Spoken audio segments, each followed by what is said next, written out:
Hidden treasure in my backyard. Ramantapur गांव में किशन यादव बोलकर एक किसान रहता है। किशन यादव बहुत ही गरीब था। उसको पत्नी और 2 बच्चे रहते हैं। बच्चे अभी अभी कॉलेज की पढ़ाई के लिए आए थे। किशन यादव अपने 1 एकड़ के खेत में आधे में गेहूं और आधे में सब्जियां उगाता था। किशन यादव हर रोज सब्जियां बेचकर मिलने वालों पैसों से आधे पैसे गरीबों में बांटकर आधे पैसे घर में देता था।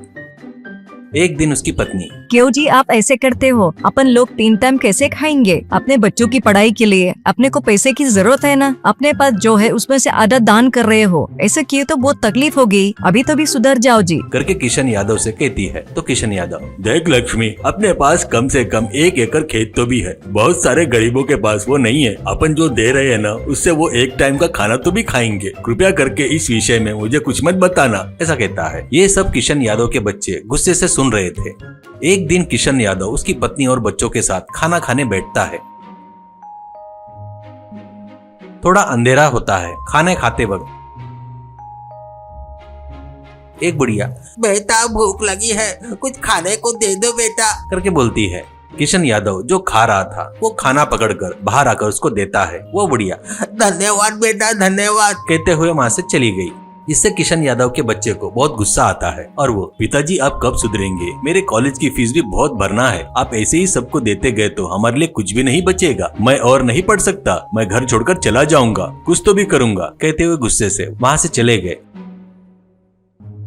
किशन यादव बहुत दुखी होता है। किसको बताओ समझ में नहीं आने से भगवान की तरफ देखकर, हे भगवान अब तू ही मदद करो, ऐसा कहता है। ऐसे ही रहते हुए एक दिन किशन यादव की पत्नी लक्ष्मी बहुत बीमार हो जाती है।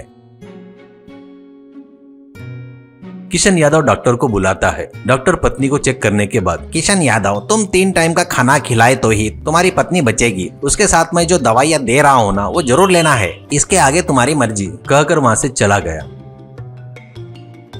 किशन यादव बहुत दुखी होता है। खुद ही मन में, भगवान अचानक इतना पैसा किससे मांगू तो भी कोई मदद करेगा क्या, करके इधर उधर घूमता है। किशन यादव को कुछ समझ में नहीं आता और वो घर में लगे भगवान की फोटो के पास जाता है, हाथ जोड़कर, भगवान तुझ पर ही भरोसा किया, तेरे अलावा मेरा कोई मदद नहीं कर सकता, कुछ न कुछ मदद करो भगवान, कहते हुए भगवान से प्रार्थना करता है। किशन यादव की बात सुने जैसे ही बहुत बाहर गड़गड़ाहट के साथ बारिश शुरू होती है। किशन यादव ऐसे ही चलते हुए घर के बाड़े में देखता है। बाड़े में बारिश के कारण एक पौधा झुक जाता है। किशन यादव तुरंत बाहर आकर, अरे अरे क्या हुआ? पानी बहुत ज्यादा आ गया क्या? थोड़ा गहरा गड्ढा करके लगाता हूँ, करके वहीं गड्ढा खोदना शुरू करता है। खुदाई करते वक्त उसको एक टक टक की आवाज आती है, जैसे कुछ ठोक रहे हो। तब किशन यादव, क्या है, इतने जोर से आवाज आ रही है, करके थोड़ा और गड्ढा खोदता है। देखे तो एक बड़ा मटका था। उस मटके को सावधानी से बाहर निकालता है। किशन यादव खुद से, ये क्या इतना भारी है और ये मटका यहाँ किसने रखा है, करके सोचते हुए संभाल कर ऊपर उठाता है। बस किशन यादव के हाथ गीले रहने से मटका हाथों से फिसलकर नीचे गिर जाता है। गिरते ही भल्ला करके बड़ी आवाज आती है। देखे तो मटका भरकर सोने के सिक्के रहते हैं। किशन यादव की आंखों में चमक आती है। खुशी से आसमान की तरफ देखता है और, भगवान तुम हो भगवान, मुझे पता है तुम ही मेरी मदद करोगे, करके मुझे पता था, बोलकर वो सोने के सिक्के लेकर घर में जाता है। उसके दूसरे दिन कुछ सिक्के बेचकर अपनी पत्नी का अच्छा इलाज करवाता है।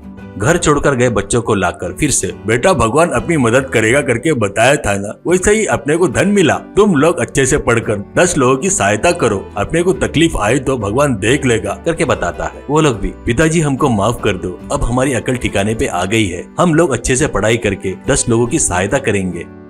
ऐसे किशन यादव अपने साथ साथ अपने आजू बाजू रहने वाले को अच्छा इंसान बना देता है।